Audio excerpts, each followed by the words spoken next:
Today's video is all about homeschooling. My kids are awake, so if you hear a little chatter in the background, that is them because I'm a stay-at-home mom, homemaker with kids around, and it's normal to hear noise in a house. I got a few questions about homeschooling, how I got started, what age to start, tips and advice, if I follow a curriculum, basically my journey homeschooling. So that is what we are going to talk all about today. If you are new here, my name is Janae. I am a mom. I have two littles. I'm pregnant. 36 weeks pregnant, due very soon. I'm a wife. I am a business owner, entrepreneur, homemaker, and I homeschool my kids. So let's talk about homeschooling today. Okay, so first up, how I got started and at what age to start. So I have a 5-year-old daughter, a 3.5-year-old daughter. So I have a kindergartner and a preschooler.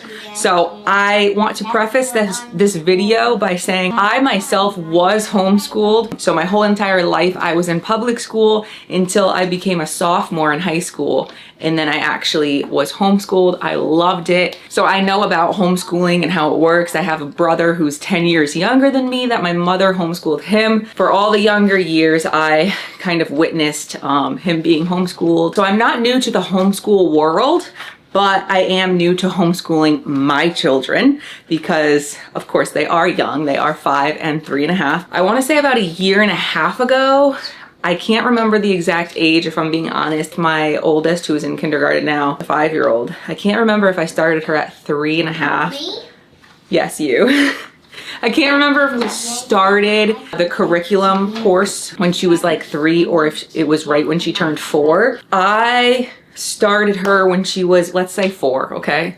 Newly 4. I was 4. Yes. I started because my whole philosophy with children and homeschooling and school in general, all of my information with like motherhood and homeschooling is not just like feelings, it's also like evidence-based. Like I do a lot of research behind the whys of things, even behind child development. Like I'm no expert by any means. I fail as a parent daily, but I am very passionate about learning psychology in kids and, you know, parenting, how I can be a better parent. And of course, all of that stems from your relationship with the Lord first and foremost. But I am very interested in like brain development at certain ages and like things that you do with them, how it affects them, things even from forms of discipline, playtime, schooling.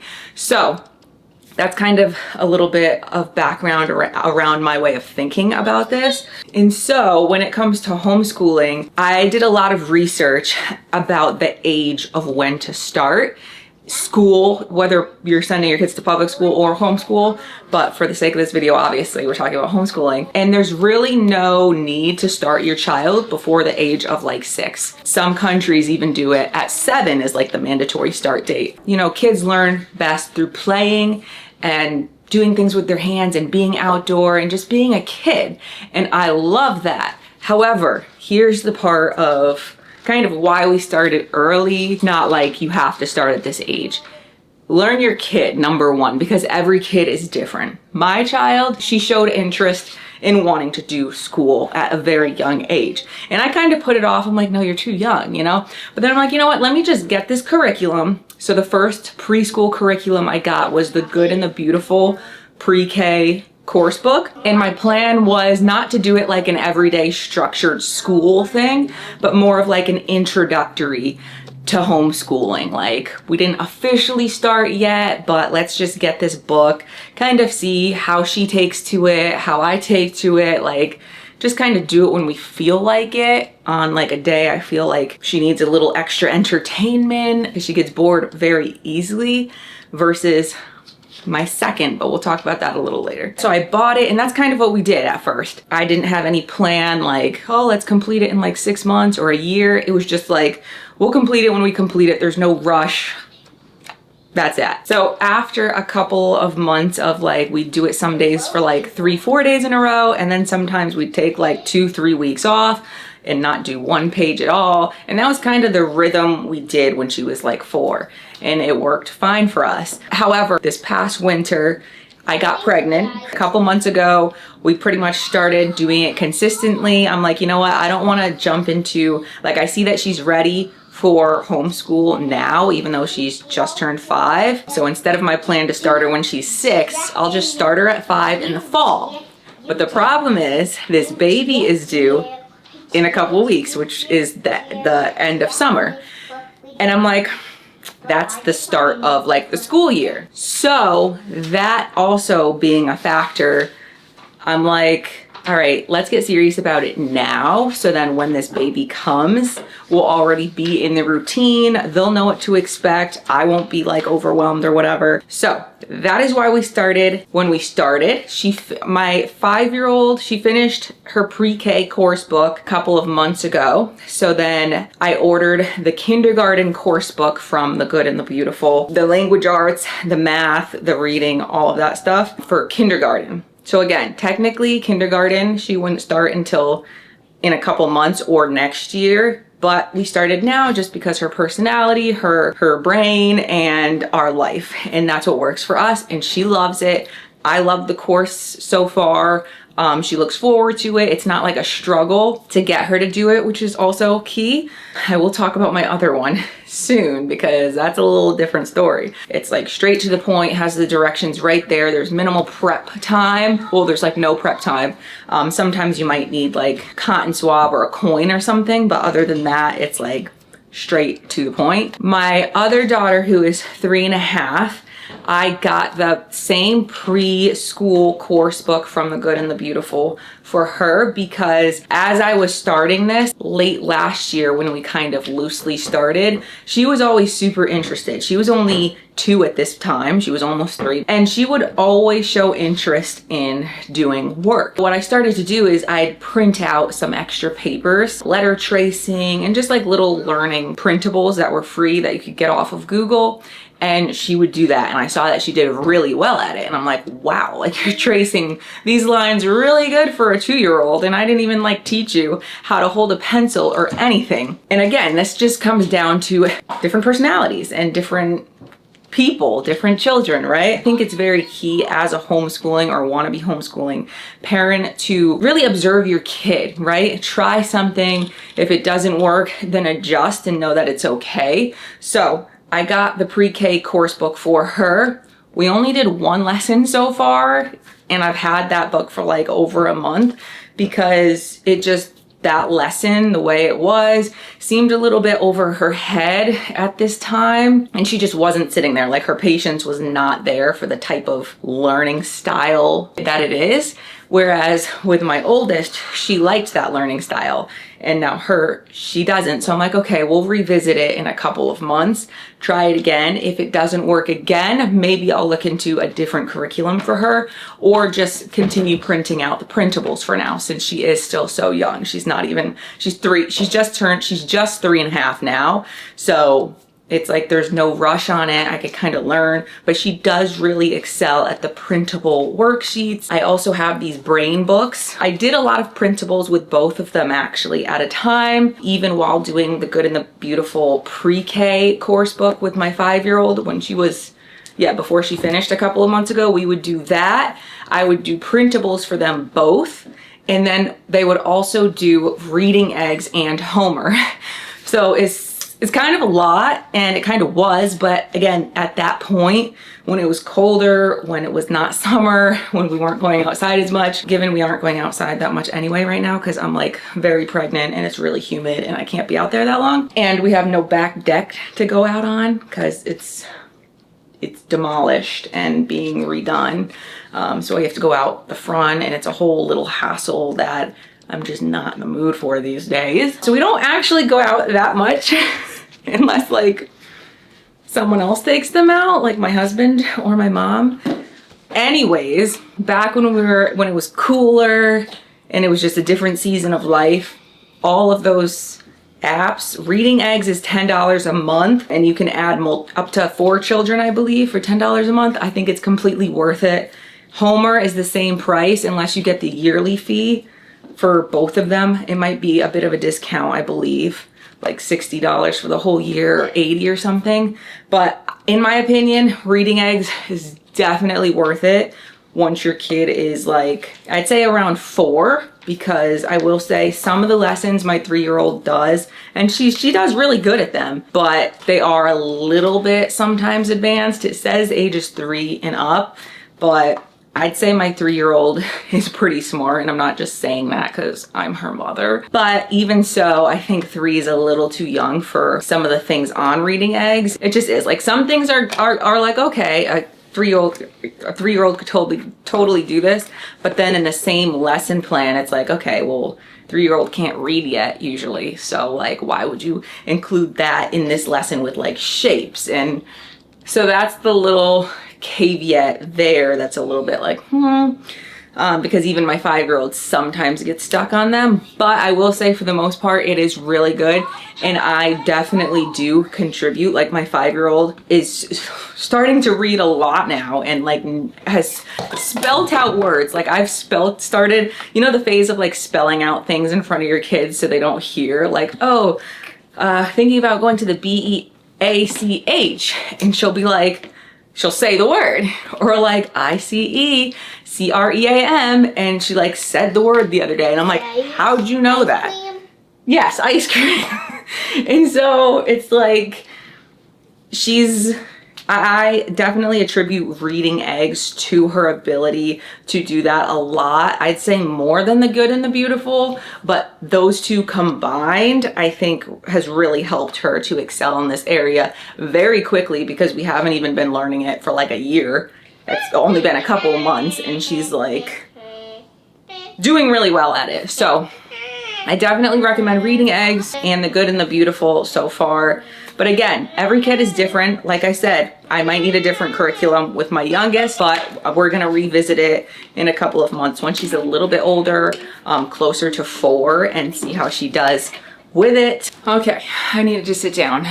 My main tip and advice would be, all kids are different. Get to know your kid, experiment a little bit with your kid, and see what makes them thrive. Don't compare yourself. Don't be like, oh, she started her kid at homeschooling when they were 3.5 or 4, so my kid's 5, I should have been started. No, your kid might not need to start for another year or even 2. Like, just get to know your child, what they need. Kids need different things, and that is a reason why I love homeschool so much. It is so beneficial for so many different reasons. That's not what this video is about, but yeah, get to know your kid. If it seems like they're getting really bored during the day playing with their toys, like they need to do a little extra something, because that was the case with my first. That's kind of how I realized, like, maybe I do need to start like school with her sooner than I thought, or I would even like to. But now that we did start it, I really enjoy it. It's not like a hassle at all. It's not like this struggle of like, oh my gosh, like this is such a hassle, it's so much work. It's not at all. It actually helps our days flow a lot better, because it just helps, and I really enjoy it. So how to handle like interruptions, hard days, and things like that, because let's be honest, kids are kids, and kids aren't robots. Just like us adults have days where sometimes we're just having a hard day, and sometimes our emotions are just like, we don't know why, right? So of course we're an adult, we can deal with it better, but with children it's a little bit harder, because usually they don't know how to regulate their emotions yet.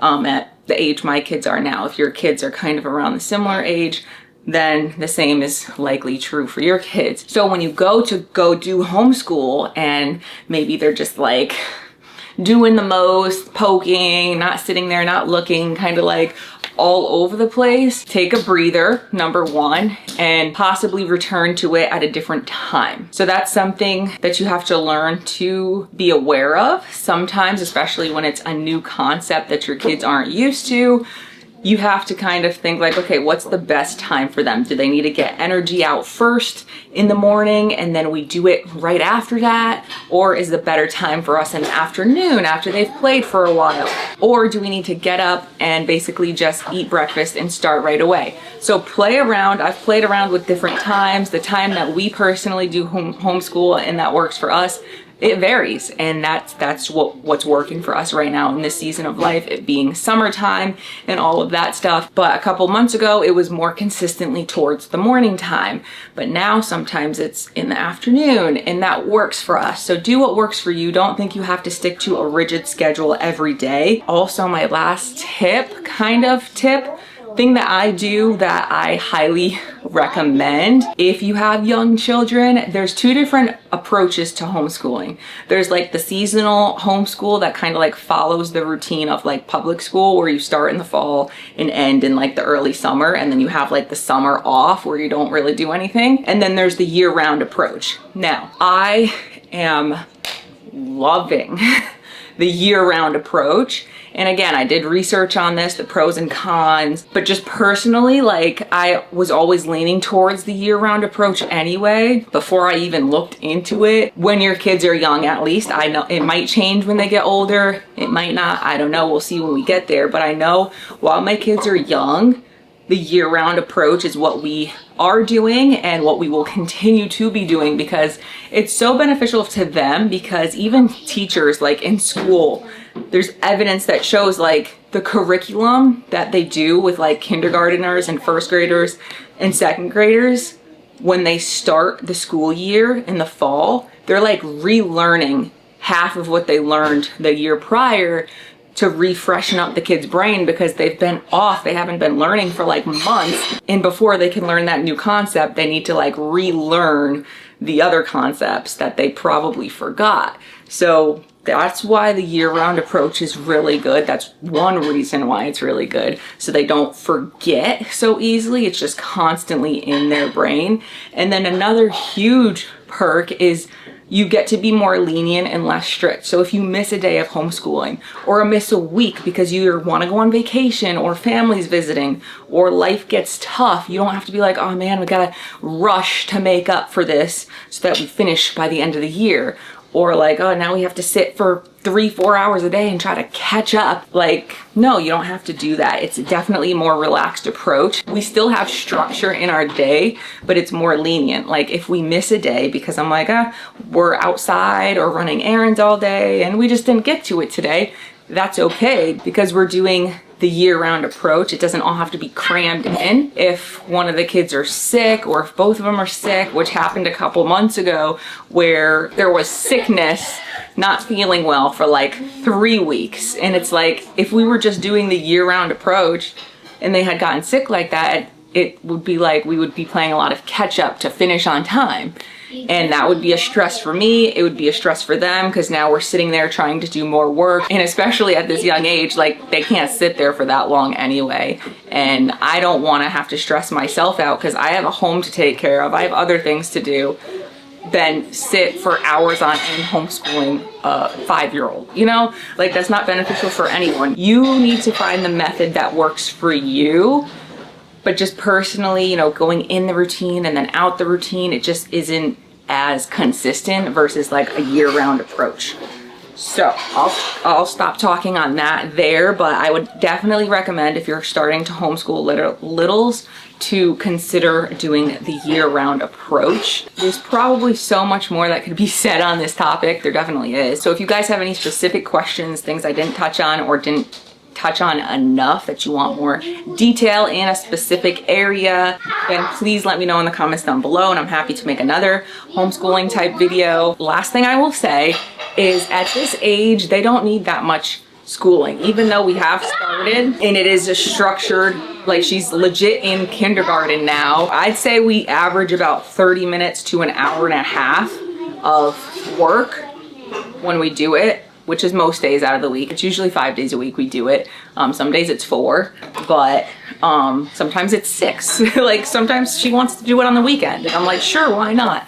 But I say it varies from about 30 minutes to an hour and a half, just because it does. It depends on what we're doing, what other things we've done that day. Sometimes we'll add in different, like I said, worksheets. So sometimes I'll follow the curriculum to a T and do like language arts and math and reading all in like one day, and that'll take, of course, sometimes a little bit longer, closer to like an hour. But then some days we'll do all that plus a little bit more she'll want to do, And then some days we do 2 lessons in one day, like two math lessons, because she gets through that really fast. And then some days we won't do math, and it's just like, it just depends on the day. I kind of read her, kind of feel off her vibe. I don't let her, of course, be the teacher. We still have to have some structure, like I mentioned, but I'm not gonna force my kid to sit down and do a math lesson if I see she's like super into just focusing on reading that day, because at the end of the day, she's still learning. And again, that's the beautiful thing of homeschooling. You can be flexible while still reaching these goals. And yeah, again, that can be a whole nother video. And any questions that I didn't answer that you still have, please drop them in the comments down below. Give this video a like if you liked it. And if you're not subscribed already and you made it this far, what are you doing? Like, hit that subscribe button and the bell because I talk about anything that encompasses like home life from a biblical perspective. So consider subscribing, share this video with a friend if you found it helpful. And thank you for being here. And remember, God loves you and I love you. Until the next one, see you next time. Thanks for spending time with me today, friends. And if you're into gentle, holistic living, I'd love for you to check out my skincare line. It's truly what I use every single day, and it has changed my life. Link is in the description box if you want to check it out more.